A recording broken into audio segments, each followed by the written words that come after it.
Hello friends, this is Sameem and welcome to the productive study. In the continuation of the previous video, we will study about various topics in this video of class 12th biology of chapter 1st reproduction in organism. The first topic is what is Terror of Bengal, which plant is known as the Terror of Bengal and why it is known as the Terror of Bengal. The answer of this question is water hyacinth. The scientific name Iconia crassipus is known as the Terror of Bengal. अब water hyacinth क्या है? Water hyacinth it is N aquatic plant and invasive weed which is found growing in standing water. ये एक aquatic plant है और invasive weed है जो कि वहाँ ग्रो करता है जहाँ की पानी स्टेगनेंट होता है, मतलब लगातार बहता नहीं रहता. जैसे कि लेक्स वगैरह में होता है, पानी लगातार फ्लो करता रहता है. अब मैं एक तालाब की बात करूँ तो तालाब में पानी अगर हम डाल दें तो वहीं पे स्टेगनेंट रहता है, वो फ्लो नहीं करता.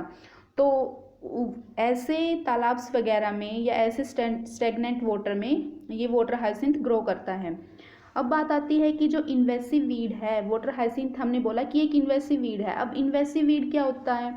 कोई भी अनडिजायरेबल प्लांट, कोई भी एलियन प्लांट. एलियन प्लांट क्यों बोला गया? क्योंकि वो वहाँ का, जहाँ पे वो ग्रो कर रहा है वो वहाँ का नेटिव नहीं होता, मतलब वहाँ का रहने वाला नहीं होता, किसी दूसरे स्थान से लाया गया हो. जैसे हम एलियंस बोलते हैं ना, दूसरे ग्रह से आए हुए, तो इन्वेसिव वीड भी दूसरे स्थान से लाया गया होता है. उसकी इतनी टेंडेंसी होती है कि वो इतना स्प्रेड कर जाता है कि आउट ऑफ कंट्रोल हो जाए. ठीक है, और ये डैमेज एनवायरनमेंट को भी डैमेज कर सकता है. It can cause damage to the environment. अब वाटर हाइसिंथ आखिर में करता क्या है? उसको टेरर ऑफ बंगाल हम क्यों बोलते हैं? Water hyacinth drains oxygen from the water which causes death of fishes and many other aquatic animals.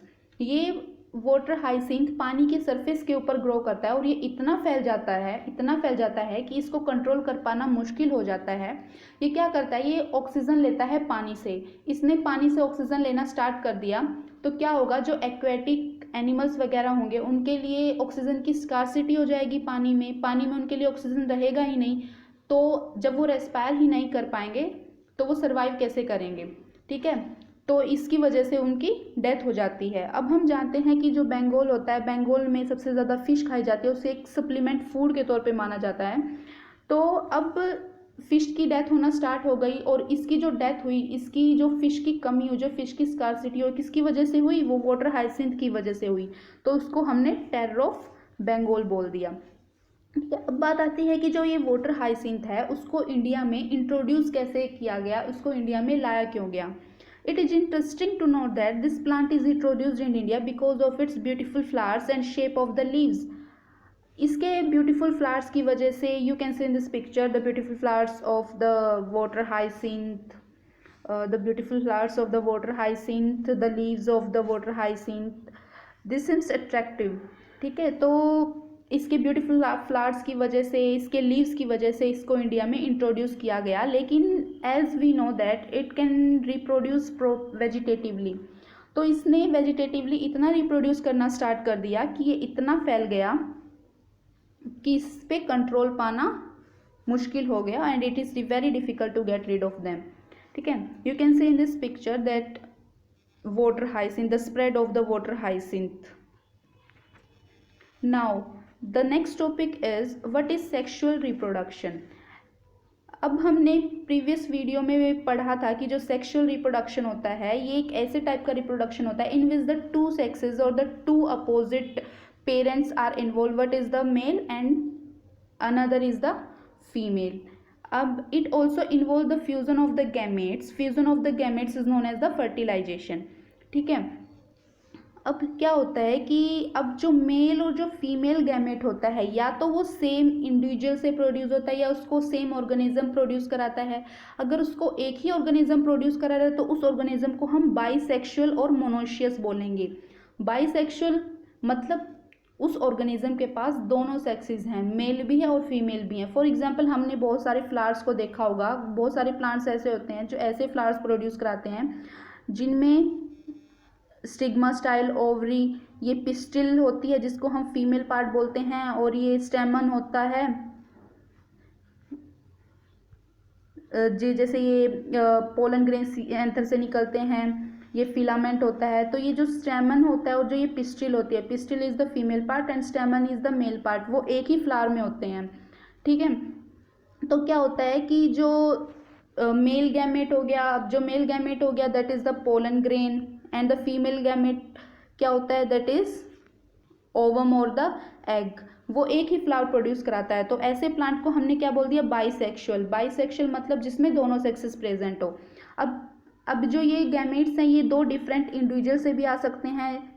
अगर ये दो डिफरेंट इंडिविजुअल्स है इसका मतलब क्या है कि एक इंडिविजुअल फीमेल गैमेट प्रोड्यूस कराएगा, एक इंडिविजुअल होगा जो कि मेल गैमेट प्रोड्यूस करेगा। फॉर एग्जांपल ह्यूमंस में देखो, अब ह्यूमंस में क्या होता है कि जो फीमेल है वो अलग होती है, फीमेल गैमेट अलग प्रोड्यूस कराती है, और जो मेल होता है वो अलग होता है, मेल गैमेट प्रोड्यूस कराता है। तो उसको हमने बोल दिया यूनिसेक्सुअल। हम यूनिसेक्सुअल ऑर्गेनिज्म है क्योंकि हम में एक सेक्स ही प्रेजेंट है, या तो मेल होगी या फीमेल होगी, ठीक है।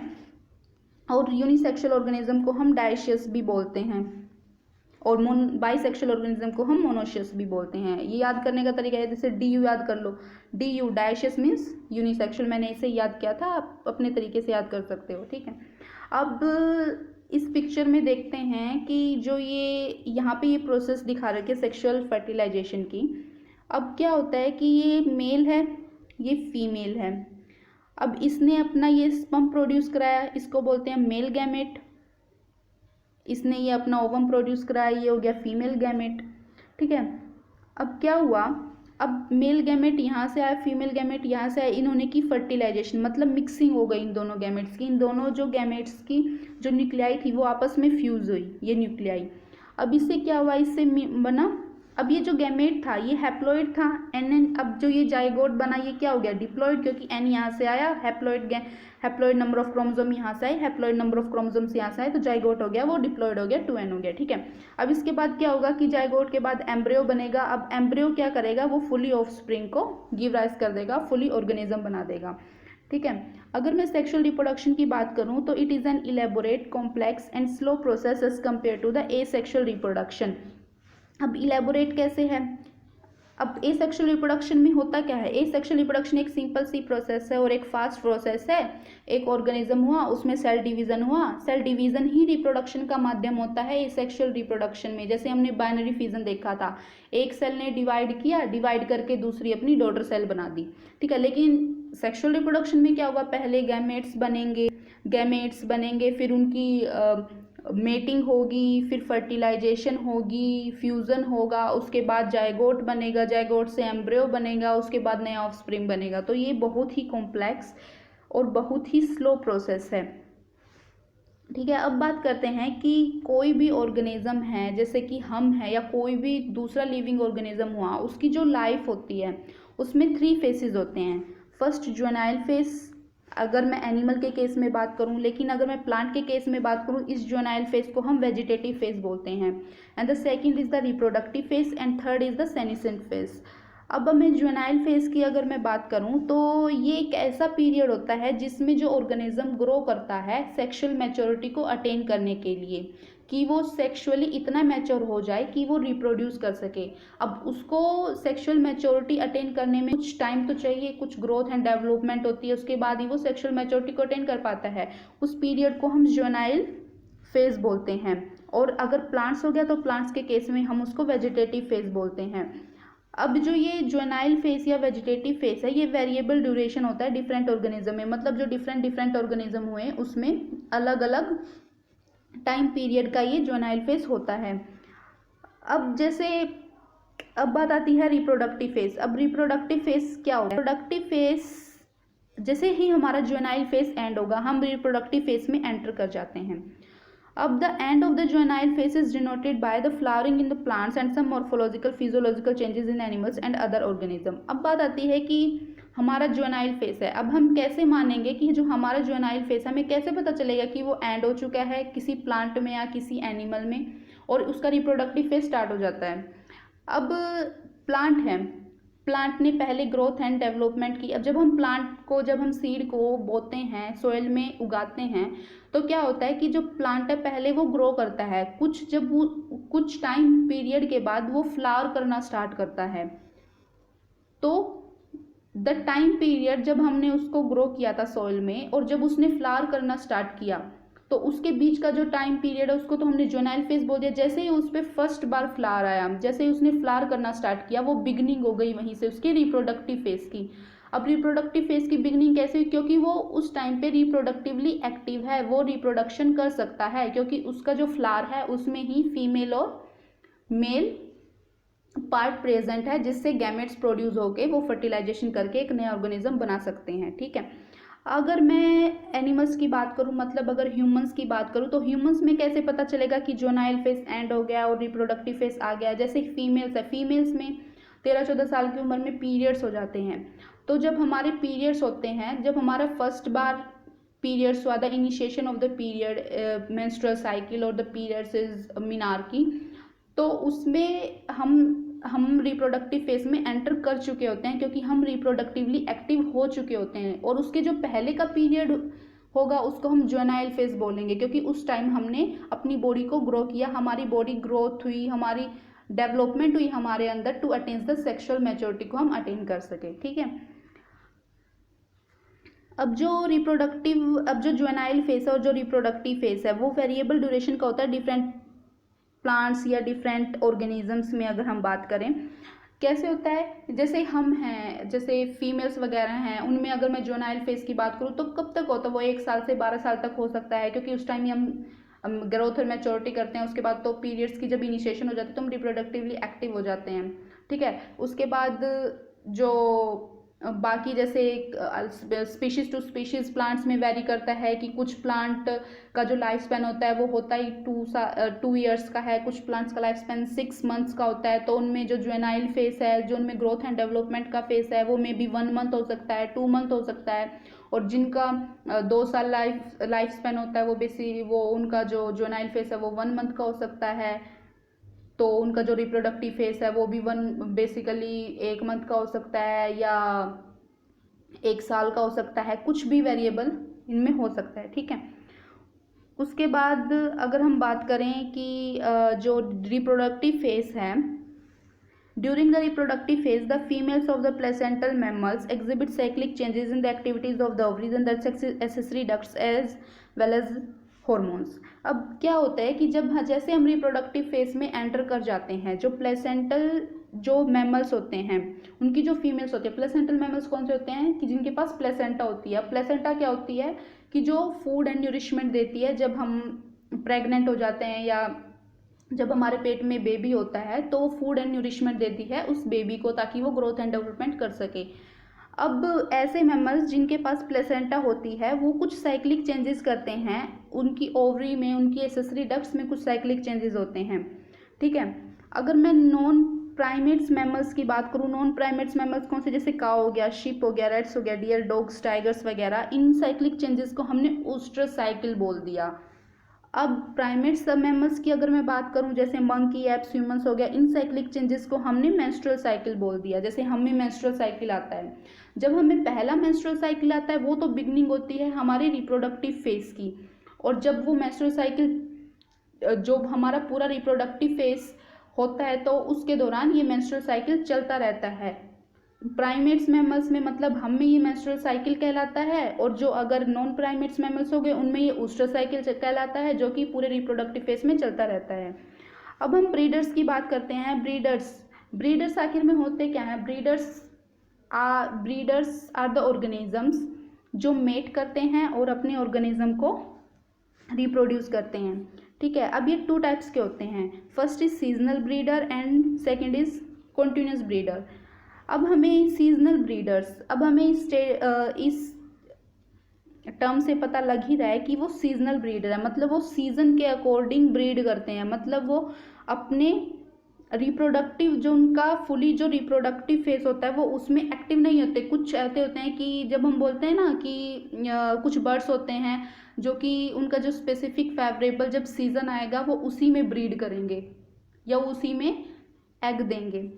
ठीक है, तो seasonal breeders are those mammals which are reproductively active only during the favourable season, जैसे शीप, गोट, हॉर्सेस, पिग्स वगैरह हो गए। मतलब कुछ जो उनका जो फेवरेबल सीजन आएगा, मतलब जो उनको फेवरेबल कंडीशन मिलेंगी, वो तभी ब्रीड करेंगे, वो तभी मेट करेंगे और अपने ऑफस्प्रिंग को प्रोड्यूस कराएंगे।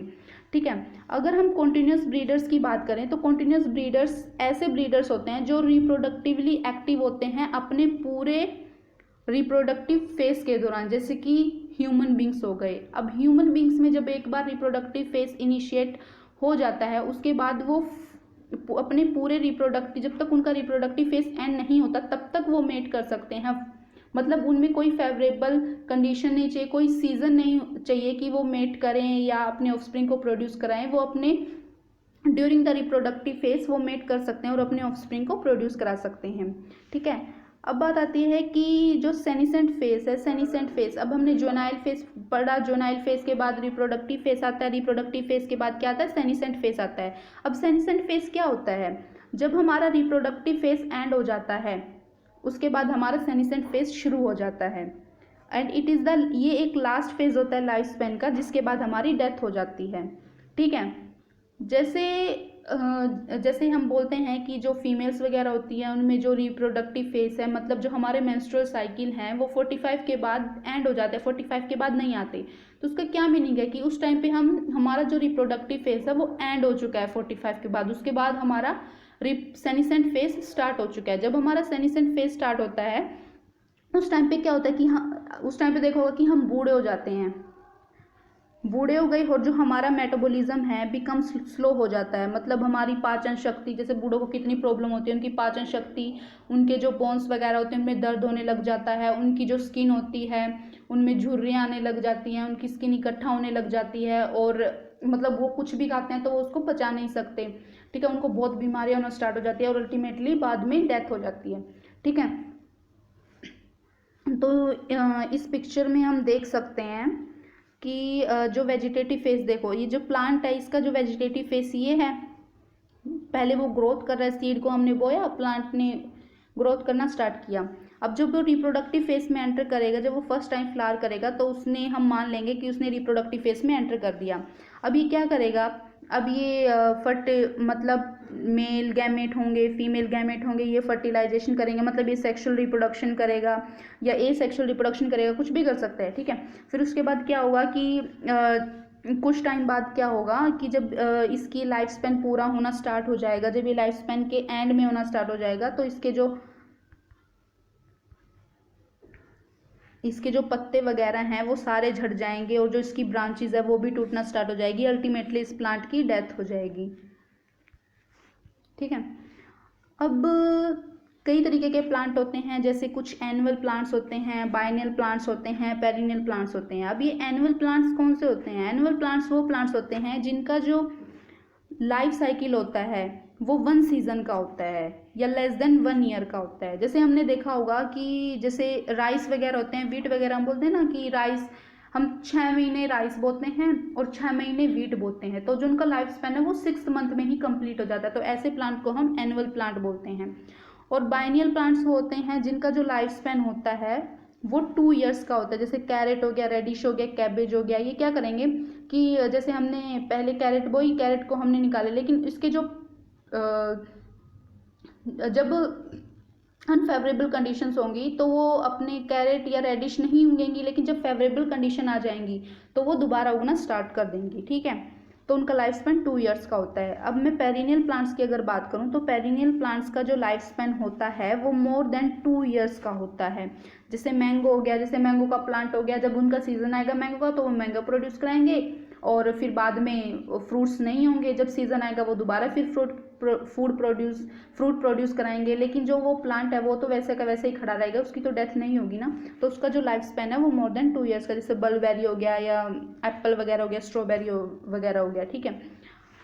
अब बात आती है कि अगर मैं पेरिनियल की बात करूं as compare to the annual and biennial, तो जो पेरिनियल में अगर मैं vegetative phase, juvenile vegetative phase, reproductive phase और सेनिसेंट फेस को अगर मैं डिफाइन करना चाहती हूँ, क्या मैं कर सकती हूँ? It is very difficult for me. Difficult क्यों? क्योंकि उनका जो लाइफ स्पेन होता है वो बहुत ही ज़्यादा होता है। उसकी वजह से मैं उसमें कब वेजिटेटिव फेस है, रिप्रोडक्टिव फेस और सेनिसेंट फेस को डिफाइन नहीं कर सकती, वो मेरे लिए मुश्किल है। लेकिन जो एनुअल प्लांट है और जो बायनियल प्लांट है, जो एनुअल प्लांट है उनका लाइफ स्पैन तो लेस देन 1 ईयर होता है या 1 सीजन का होता है, और जो बायनियल प्लांट है उनका लाइफ स्पैन अप्रोक्सीमेटली 2 ईयर्स का होता है। तो उसमें क्या है कि अगर मैं वेजिटेटिव फेज, रिप्रोडक्टिव फेज और सेनेसमेंट फेज को डिफाइन करना चाहूँ तो मैं डिफाइन कर सकती हूँ, ठीक है। उसके बाद यहाँ अब कुछ ऐसे प्लांट्स हैं जो अनयूजुअल फ्लावरिंग फिनोमिना शो करते हैं, जैसे कि बैम्बू स्पीशीज। अगर मैं बैम्बू स्पीशीज की बात करूं तो वो जनरली 50 से 100 साल बाद एक ही बार फ्लावर करता है, और उसके बाद क्या करेगा, जैसे बैम्बू स्पीशीज है, 50 से 100 साल हो गए उस प्लांट को ग्रो किए हुए, या तो वो 50 साल बाद फ्लावर कर देगा या वो 100 साल बाद फ्लावर कर देगा। और फ्लावर करने के बाद वो बहुत ज़्यादा मात्रा में फ्रूट प्रोवाइड करेगा। जब वो फ्रूट प्रोड्यूस कर देगा उसके बाद वो डेथ कर देगा। इसका मीनिंग है कि वो अपने पूरे लाइफ स्पैन में केवल एक ही बार फ्लावर करता है, या तो 50 साल बाद करेगा या 100 साल बाद करेगा। और फ्लावर प्रोड्यूस कराते ही फर्टिलाइजेशन हो जाएगी, जिससे फ्रूट्स बन जाएंगे, और फ्रूट्स बनने के बाद वो मर जाता है, ठीक है। अब मैं स्ट्रोबिलेंथस कुंथियाना की बात करूं, जो स्ट्रोबिलेंथस कुंथियाना है उसको हम नील कुरंजी बोलते हैं, जिसका कॉमन नेम है वो नील कुरंजी है। वो केवल 12 साल में एक बार फ्लावर करता है, और जो उसके जो फ्लावरिंग है वो पूरे ही जो केरला के, कर्नाटक के और जो तमिलनाडु के जो हिली एरियाज हैं उनको ब्लू स्ट्रेचेस में कन्वर्ट कर देती हैं, और एक नंबर ऑफ टूरिस्ट को अट्रैक्ट करती हैं। जैसे अब ये 12 साल में, मतलब जितना इसका लाइफ स्पैन होगा, चाहे वो 100 साल हो, मैं एग्जांपल ले रही हूँ, चाहे वो 100 साल हो, चाहे वो 200, चाहे 300 हो, अपने साल में हर 12 साल बाद, जैसे पहले 12 साल हुए उसने फ्लावर किए, फिर उसके बाद फ्रूट वगैरह बना दिए, उसके बाद उसने फ्लावर करना बंद कर दिया, उसके बाद क्या हुआ, अगले 12 साल बाद उसने फिर से फ्लावर किया, फिर अगले 12 साल फिर से फ्लावर किया। तो हर 12 साल बाद एक बार फ्लावर करता है, और जो इसके फ्लावर्स इतने नीले कलर के, ब्लू कलर के होते हैं कि वो पूरे हिली एरिया को, केरला, कर्नाटक के और तमिलनाडु के, वो उसको ब्लू स्ट्रेचेस में, मतलब जो उसके रोड वगैरह होंगे उस पर blue blue blue blue blue blue flowers वगैरह ही दिखेंगे, तो वो ब्लू स्ट्रेचेस में कन्वर्ट कर देता है, और एक नंबर ऑफ अट्रैक्ट करता है लार्ज नंबर ऑफ टूरिस्ट को, क्योंकि उनको अट्रैक्टिव लगता है, ठीक है। Thank you. अगर आपको वीडियो पसंद आई